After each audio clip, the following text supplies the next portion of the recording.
Picture this scenario, because I'd bet almost every recent graduate watching this has felt it in the pit of their stomach at least once. You're a few months into your first real job, running a few minutes late for work, and your car starts making a strange rattling noise.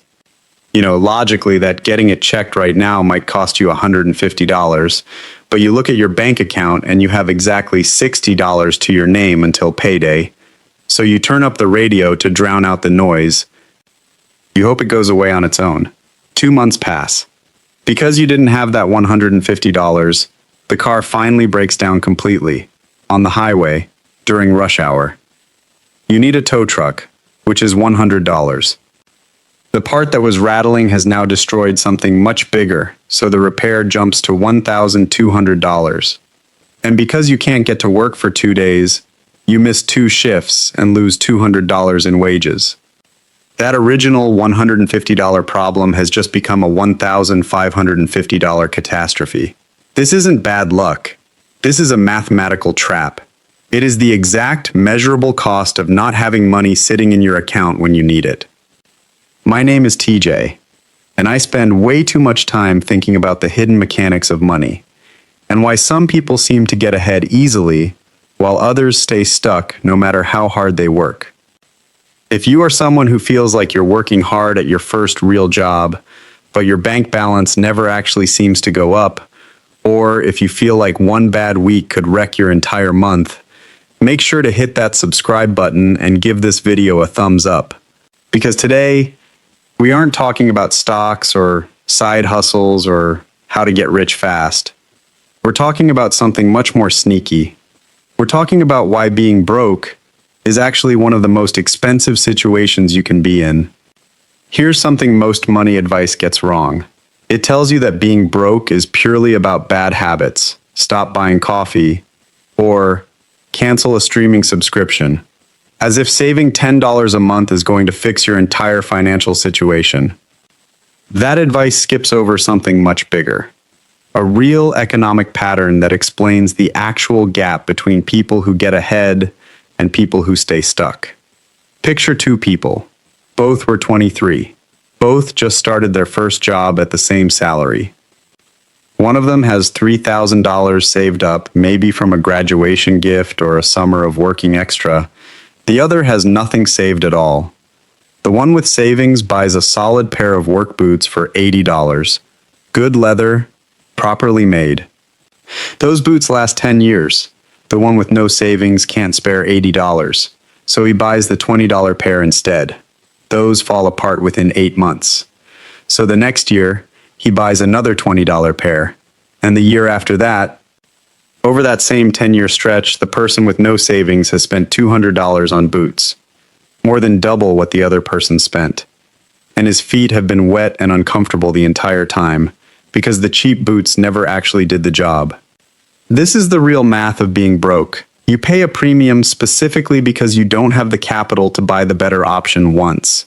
This dynamic is everywhere, and it hits hardest in the first year or 2 after graduation, when you're managing real bills completely on your own for the first time. Groceries work this way. If you have $80 available at once, you shop at a wholesale store and your cost per item drops significantly. If you're stretching your first paycheck to the last day, you don't have $80 to lock into bulk groceries. You have 15. So you make more trips to the closer, more expensive store and pay more per item every single time for the identical product. Banking works this way too, and it's genuinely infuriating once you see it clearly. If you have $5,000 sitting in your account, the bank treats you well. No fees, maybe a little interest. But if you're a recent graduate with $100 in your account and a forgotten subscription charges you $25, putting you $5 negative, the bank doesn't cut you a break. They charge you a $35 overdraft fee. You effectively borrowed $5 for 1 day, and it cost you $35. That is a higher effective interest rate than anything a payday lender could legally advertise, except this one is just called standard policy. Your first car works this way as well, and this one matters enormously when you need reliable transportation to a new job. Someone with decent savings and an established credit history buys a reliable used car for $15,000 at 4 or 5% interest. It runs for years on basic maintenance. Someone with no savings and no credit history yet goes to a lot that specializes in high-interest loans for people in exactly that position. They get sold a car worth maybe $4,000 for $8,000 at 22% interest. Over the life of that loan, they end up paying close to $14,000 total for a car worth a fraction of that, and it often breaks down before the loan is even finished. And housing follows the exact same pattern. Renting your first apartment means 100% of that money goes towards someone else's mortgage, building you zero equity. But you can't save toward a future down payment because rent is already eating half your paycheck. Someone who graduated with a financial cushion buys sooner, lowers their monthly housing cost, and starts building equity of their own. Someone without that cushion stays renting indefinitely, often paying more per month than a mortgage on a similar place would even cost. There's a piece of this that goes beyond the math, and it matters just as much.